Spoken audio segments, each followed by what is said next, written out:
Silav hevanlo temaşavan hece evider hum baştan îro di vê bültenê de ez cih didim hin nûçeyên cuda pişra jî ez ê behsa analîzekê bikim min ji roda bigirtiye. Di vê analîzê de behsa avabûna 35 dewletê nû tê kirin li temamê cîhanê. Sînor diguherin, coğrafya diguhere, sistema siyasî li cîhanê diguhere. Di vê çarçovê de 35 dewletê nû ava dibin. Ka em binêrin gelo Kurdistan di nava van 35 dewletan de cih digire yan nagire. Di encama vê lêkolênê de wê derkeve holê. Niha em biçin Îranê li wê derê me dît jinekê xwendevana üniversitê xwetazî kir bi armanca protestokirina sîstema heyî a li Îranê ev zexta rejîmê a ku zorê li jinan dike serê xwe bigirin. Ev jina ku em bas dikin xwendekara zanîngê hate girtin pişra jî îftiralê hate kirin gotin jinik ne li ser hişê xwe ye helbikî jinik gayet li ser hişê xwe ye bi armanca ku ev pergala heyî ya li Îranê ev pergala ku zorê li jinan dike ji bo serê xwe bigirin porê xwe binixwimînin ev zexta heyî ya ku pêşî li azadiya wan digire ji bo protestokirina vê sîstema kevnare derket xwetazî kir. Mîna ku bibêje naret here li vê bedena ku hûn dixwazin bigirin. Ka hûn vê bedenê bigirin negirin çi mana wî heye? Yani êdî hatiye heta qirikê jinekî bi tena serê xwe derketiye li hewşa üniversitê xwe di nava însanan de tazî dike sîstema li Îranê protesto dike. Ama keçik hat binçavkirin. Saziya Amnesty International ji Îranê xwast ku vê jinekê serbest berde. Zextê li jinan neke. Niha dîmenê ku di medya civakî de ez rast hatim ez bi we re parve bikim. Ev dîmen ji aliyê hevalê wî ve hatine parvekirin yan hevalê wî ne yan nasî wî ne.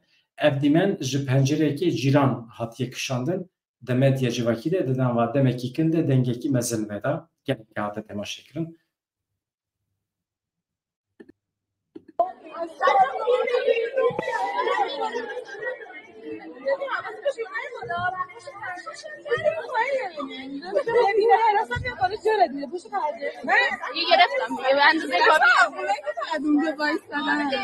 سفیده رفته اونجا دهن سرویس بهتری زاویه رو داره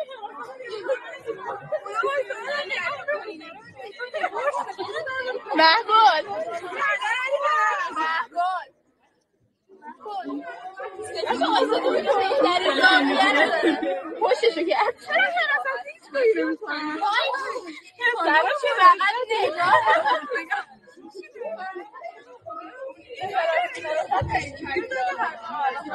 شکرش هم خوبه ها موجی باورم نمیشه پنگره ها رو باز کنیم بچون چی شد که اینجوری شد Belê dîmen ew qase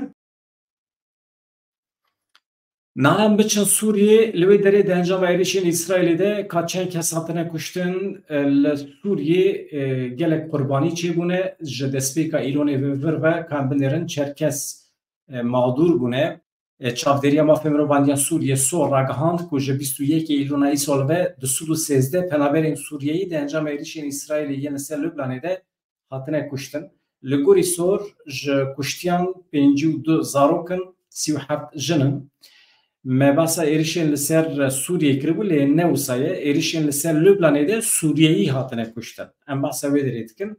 Elbet di nava Sûriyê de jî gelek kes têne kuştin lê piraniya wan askerin wezîfedarên Sûriyeyî ne lê encama ku niha me nîşanê we da di Sûd û sêzdeh penaber ew ji Sûriyê ne di nava heka Lubnanê de hatine kuştin. Ev tev sivîlan. Di vê naberê de zêdetirî 20,000 welatiyên ji Lubnanê gihîştin Bakur Rojhilatê Sûriyê gihîştin Rojavayê Kurdistanê li ser vê jî nûçe hatiye amadekirin em jara pêşkêş bikin. Di nav de 87 Lubnanî hene 20,206 kes tam ji Lubnanê gihîştine herêma Bakur Rojhilatê Sûriyê Rojavayê Kurdistanê. Masaya krîzê ya taybet ya reveberiya xwase leşkerê kir ku beşên nû yê koçberan gihîştine herêmê. Niha ji wan re amadekarî tê kirin ji bo hewandinê maseyê diyar kir ku welatiyên ku vedigerin yan diçin malê xwe yan jî diçin malên xizmê xwe aqrebayê xwe yê li herêmên Rojavayê Kurdistanê. Yên ku ciyê wan tune ne jî berê xwe didin kampan berê xwe didin ciyên ku reveberiya xwe ser ji wan re amadekirine.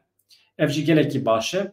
Reveberiya xwe ser radigihîne ku heta niha ne ji netimiyek bî ne jî ji welatekî cuda ji wan re piştgirî nehatiye.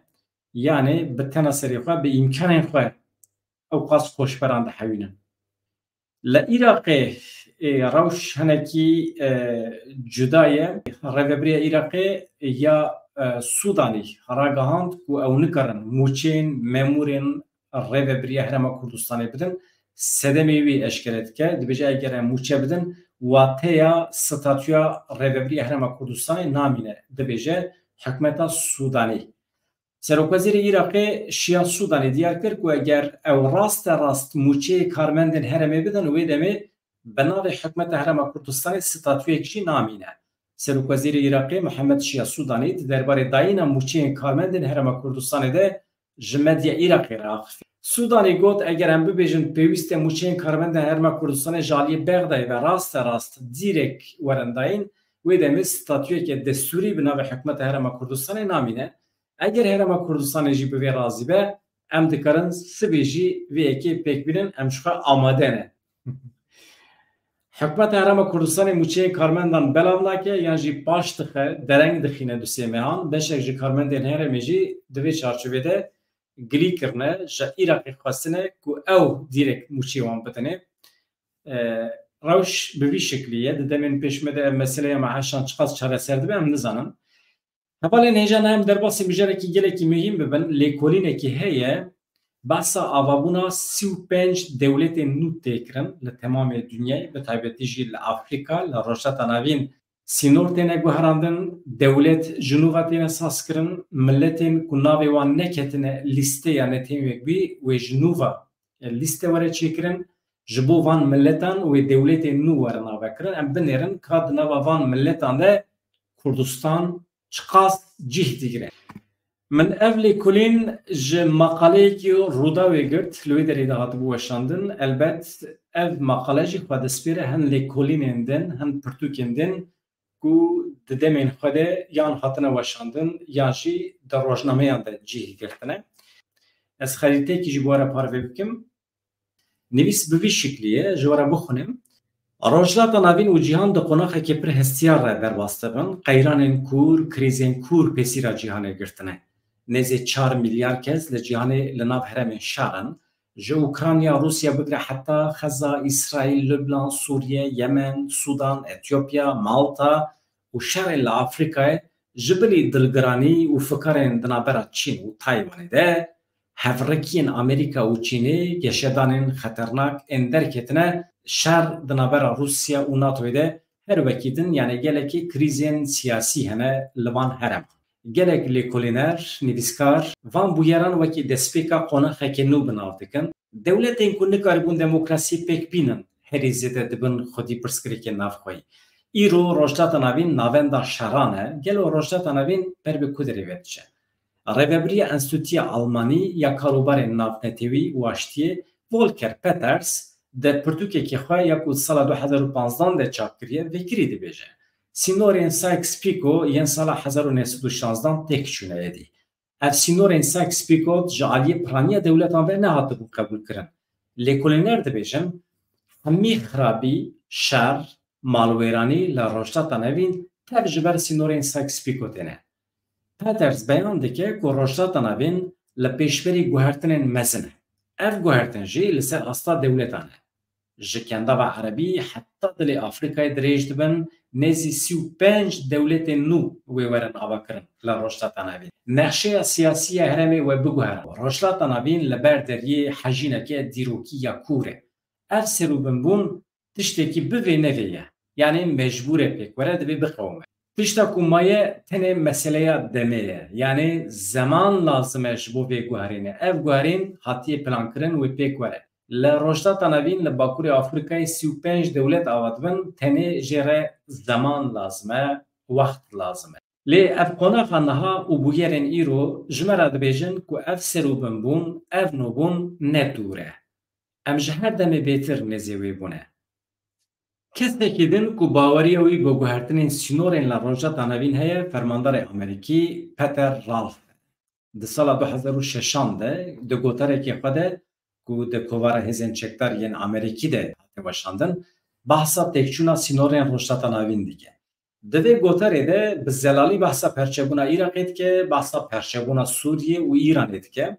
Me dît ku nêrînên wî yên li ser dabeşkirina Iraqê weke sê hereman yani herema Şiî, Sünnî û Kurdistanê nêzê rastiyê ne têne pêkanîn jî ji xwe qismekî mezin nêrînê wî hatin pêkanîn. Ew di wê baweriyê de ye ku ev perçekirin wê berê xwe bide Îranê jî li wê heremê jî wê perçebûn çêbibe di nava sînorên îroyê Îranê de wê dewletên nû werin havakirin yan jî heremên nû wê sînorê wan diyar bibin. Di heman gotarê de Ralf di wê baweriyê de ye ku dewleta Kurdistana Azad wê bibe yek ji mezintirîn guhertinên li rojheta navîn. Her wiha Ralf di wê baweriyê de ye heta çareseriyekê ji pirsgirêkên bingehîn û sînorên zordestên rojheta navî re neyê wê xwîn, kuştin, qirkirin, şer wê her berdewam bike li vê heremê. Li gorî dîplomatekî din yê Amerîkî Peter Galbraith jî di pirtûka xwe ya bi navê Dawiya Iraqê de dibêje Iraqeke nûjen li ser bingeha demokrasiyê ji nû ve ava dibe, Iraq dibe sê perçe. Heta ku pêvajoya dabeşbûnê bi dawî nebe li vê heremê şer, malwêranî li Iraqê wê dawî nebin. Ji aliyekê din ve faktoreke girîng ku werdike em bibêjin ku dewletên heremê nezê têkçûn, nezê hilweşandina sînorên xwe dibin, elbet nebûna rewatiyê ye. Rewatî bi wateya hebûna çanda demokrasiyê, serweriya qanûnê, misogerkirina dadmendiya civakî. Li gorî Fukuyama di sîstemekî nedemokratîk de rewatî yani meşrûbûn çênabe. Ji ber ku Sistema demokratîk rewatiyê ji demokrasiyê û ji raya giştî distîne. Piştî bûyerên buhara Erebî ku di dawiya sala 2010 de dest pê kir, niha salekî piştî şara İsraîlê yê li Xezayê rojhilata navên ji her demê zêdetir li ser keviya teqînekê mezin e. Bi taybetî piştî tevlîbûna hêzên wekaletên Îranê, İsraîl roj bi roj şergirantir dike, berfirehtir dike. Niha tê çavêrekirin ku şerekî mezin di navbera Îran û İsraîlê de çêbibe. Eger ev çêbibe, wê bandora xwe li heremê bike, bandora xwe elbet li tevahiya cîhanê jî bike. Nexşeya rojhilata navîn dikare were serrastkirin. Arabistana Saudî çi dibêje çiqa ji destê me tê em ê destûr nedin. Em ê rê nedin ku di navbera Îran û İsraîlê de şerekê biqewime ji ber ku eger şer çêbibe sînor biguherin evê bandor li Arabistana Saudî jî bike ji ber vêkê Saudî Arabistan xwe nade ber vê meseleyê. Wekî din yek ji welatên ku ditirse ji guherînê Ürdün e. Ürdün dibêje heta dawî em ê divan şeran de xwe biparêzin, em ê destûr nedin ku bandor li sînorê me bike. Tabii netêne Ürdün, Tirkiye jî di nava meselê de cih digire. Her wiha yek ji sedemên destpêkirina pêvajoyê aştiyê Qaşû ya li Tirkiye di derheqê bûyerên li rojhilata navîn de ye, ew jî ji van bûyeran bi bandor dibin. Ditirsin ku ev bûyerên li rojhilata navîn şerê di navbera İran û İsraîlê de wê bandor li sînorên fermî yên Tirkiyê jî bike. Ji ber vêyekê divan rojên dawî de xwe nêzê Kurdan kirine. Dixwazin pêvajoyekê bidin dest pê kirin, dixwazin Kurdan bikişînin ber vê xwe. Ka em biderin Kurd çiqas dixapin, ka ew çiqas dikarin Kurdan îqna bikin û çiqas mafê Kurdan nas dikin, ev jî cê mereqê ye. Baweyekî ji awayan Netanyahu gef li Tirkiye dixwe, dibêje destê İsraîlê digihêje her derê û İsraîl dikare nexşeya siyasî ya rojhilata navîn biguherîne. Bêguman Tirkiye di nava krîza aborî de ye. Niha ji berfirehbûna qeyranên siyasî, krîzên eskerî gelekî ditirse. Di nava panîkê de ye. Dema ku nexşeya siyasî ya rojhilata navîn ji nû ve were xêzkirin, çêbûna dewleta Kurdistana serbest yek ji senaryoyan e, lê pirseke mezin jî ev e. Gelo Kurd çiqas amade ne. Qismekî Başûrê Kurdistanê, Rojavayê Kurdistanê bi gelemperî jî tevahiya milletê Kurd, partiyên siyasiyên Kurd çiqas amade ne. Divê her tişt bi faktorên derve ve neyê girêdan, gelek caran derfetên baş derketine meydanê. Faktorên derve jî bûne alîkar ji Kurdan re, lê ji ber ku Kurd ne amade ne û faktorên navxweyî, firsend û derfet baş nehatine bikaranîn, dibe ku siyaseta rojhilata navîn zêde fayde nede Kurdan jî. Hemî girêdayî Kurdan e. Dîrok jî ji me re dibêje gava Kurd bûne yek, tu hêz nikaribiye vîna wan bişkîne. hatana. Bu yer nişan emedidin ku nexşiya siyasi ya roşlata navin dınava guhertineke mezin deye, bandoreke ve ya mezin li ser tabahiye deveri heye.